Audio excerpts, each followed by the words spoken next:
Observe how Ezes applies high pressing with such intensity. But hold on. What do the numbers really reveal? What is Ezes' true role within Arsenal's setup? And with the arrival of Eberechi Eze, things are no longer the same. In this video, we shall delve deep into Eberechi Eze's performance within Arsenal's tactical framework. What part does Mikel Arteta play in transitioning between the dual formations? Prepare yourselves as we embark together on a journey of analysis.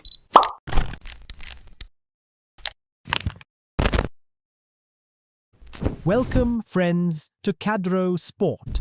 It is fair to say that Arsenal have stolen the spotlight this summer with a series of high-profile signings, chief among them the acquisition of Eberechi Eze. The summer of 2025 may well go down as one of the most successful transfer windows in the club's modern history. Now, all eyes turn to Eberechi Eze, the maverick playmaker, who is, without question, the marquee signing among this group.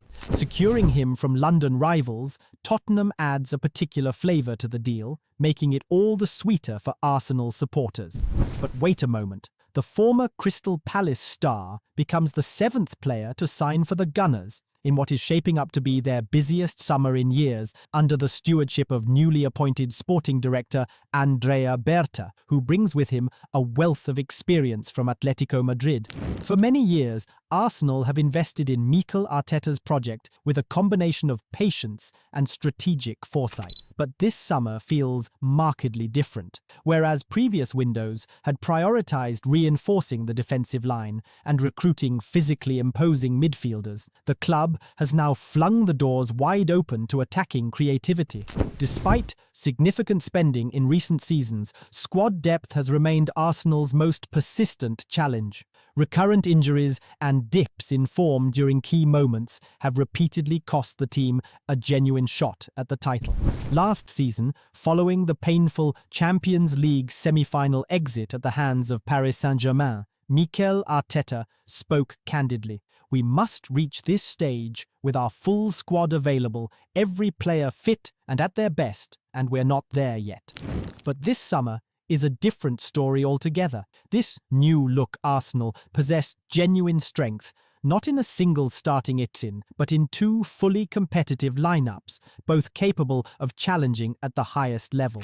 While debate remains open regarding the precise starting 11, what is beyond dispute is that Arsenal's second team reveals the remarkable depth underpinning Arteta's project. The differences are noticeable only in the finest of margins and perhaps in just a few select positions. This luxury, having two starting lineups of equal caliber, was a defining hallmark of Manchester City's era of dominance under Pep Guardiola. And now it appears that Arteta is edging closer to acquiring the very same weapon he has long aspired to possess. Speaking ahead of the new season, the manager remarked, "We've never faced a challenge of this scale before. The number of competitions, the match congestion, and the physical demands placed on the players. Squad depth has become an absolute necessity, and it's what sets the best teams in this country apart." What does this mean? Arsenal are entering the new campaign with a double Arsenal at their disposal. But let us pause at the position of Eberechi Eze. It is highly likely that the English star will be deployed on the left side, his preferred zone as an attacking midfielder, where he knows how to transform space into a constant source of danger. The warm welcome from Arsenal supporters is not only tied to emotion, a return to the club that released him at the age of 13, but to what he represents today, the spontaneous individuality the team has been lacking. His unique talent offers Arteta something that has been absent in recent years, particularly last season, when attacking moves often appeared overly structured and predictable. The presence of Eze introduces an artistic unpredictability, a spark of surprise that can revitalize the attack. This is reflected in his own words, which reveal the essence of his philosophy. Why do I run with the ball? Why do I try new things? Why do I choose to be creative? The reason is the crowd. Everything I do is connected to what the supporters feel in the stands. That is the very core of football.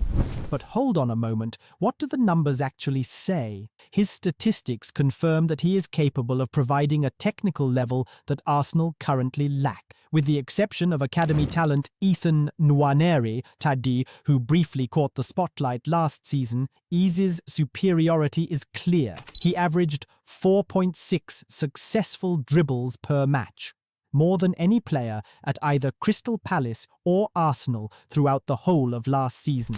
His style is straightforward, a bold surge towards goal with the ball glued to his feet. The figures reveal much. Ezes created 40 direct chances for Crystal Palace when carrying the ball for 5 meters or more. 25 times he completed the action himself with a shot. 15 times he turned it into a direct chance for a teammate. No player at Palace came close to that tally, and no one at Arsenal surpassed it. As the visual maps indicate, the majority of his attempts to generate danger came through a classic pattern, receiving the ball on the left side, then cutting inside, transforming the attack into a direct threat. What does this mean? Ezes is precisely the weapon Arsenal have been lacking to inject unpredictability into the final third. Since his move to Crystal Palace in 2020, Ezes has steadily written his name among the elite of the Premier League. In this period, only 13 players have surpassed him in total shots taken after carrying the ball. Among them, merely 4, Jared Bowen, Ollie Watkins, Harvey Barnes and Wilfried Zaha, achieved that feat from outside the established Big Six. Remarkably, the only Arsenal player ahead of Ezes on this list is Bukayo Saka. The 2024 to 2025 campaign proved exceptional for the 27-year-old. He concluded it with 14 goals and 12 assists across all competitions, marking the finest season of his career in the Premier League. He even surpassed his championship output with Queen's Park Rangers in 2019 to 2020, when he contributed to 22 goals. What renders the achievement even more valuable is the context. He accomplished it within a Crystal Palace side whose average possession didn't exceed 46%. Across each of the past 3 seasons. In other words, Ezes made the difference with limited resources, creating his own moments of brilliance in an environment that offered little attacking support. What does this tell us? We are looking at a player with the statistics of the very elite, despite never having played within a side that dominates possession. So what does Ezes contribute when his team are out of possession?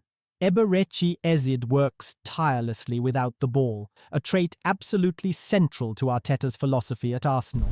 The numbers illustrate this clearly. Among the 50 Premier League players who attempted at least 1,200 presses in the middle and attacking thirds last season, only 5 ranked higher than Ezes in terms of high-intensity presses successfully applied, 71.4%. Those were Antoine Semenyo, Dominic Solanke, Idrissa Gueye, Juan Gomes and Nicholas Jackson. Yet the paradox is that Ezes is not simply a pressing player. He is equally well suited to a possession-based system.